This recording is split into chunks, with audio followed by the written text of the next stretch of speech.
We need to map those people that whose decisions will advance your goals. So stakeholder assessment is this idea of, number one, identifying, like, look around you. Who are the stakeholders that you have? What decisions would they have to make that will help you advance your goals? Remember, at the very beginning, you now have, I'm assuming you now have clarity in terms of what you're trying to achieve. Now, to achieve that, who are the people relevant to helping you achieve your business and life goals, right? Customers, clients, partners, employees, right? Investors, sponsors. Understanding who they are, whether it's government, private sector, what are their protocols, what are their formalities, what are their expectations? Creating a communication plan to say, how are you going to message to them, right?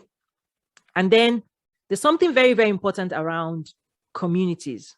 There's some communities that support your past, where you're coming from. There's some communities that is about who you are today.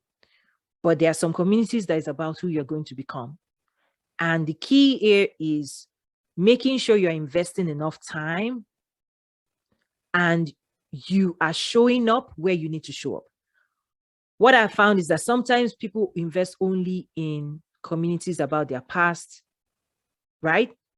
Yet they want to be inspired to move forward. Guess what? You keep spending too much time with your past, you're staying in the past, right? Whereas there might be some communities, some business associations, some investment clubs, and that would inspire you, people that are going where you're going pretty much.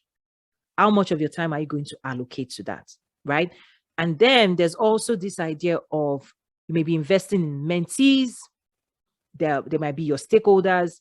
What are your peer groups? And then what are you doing to surround yourself with mentors that care about your investment? We need a combination of all of these things. So these are just things to think about, right? And to, like, what I'm also I'm communicating is this idea that nothing happens by default. These are the responsibilities we all have.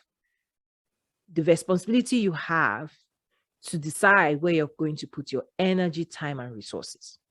Which community are you going to sit with, talk to, engage with, think through? And what also comes in here is when I say don't share big dreams with small minds, is if you have something you want to do in the future, you're better served engaging with people that have been there or people going there.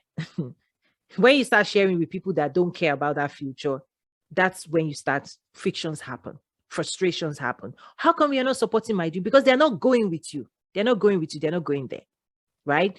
The other thing that happens that you have to also watch out is people pour so much into mentees.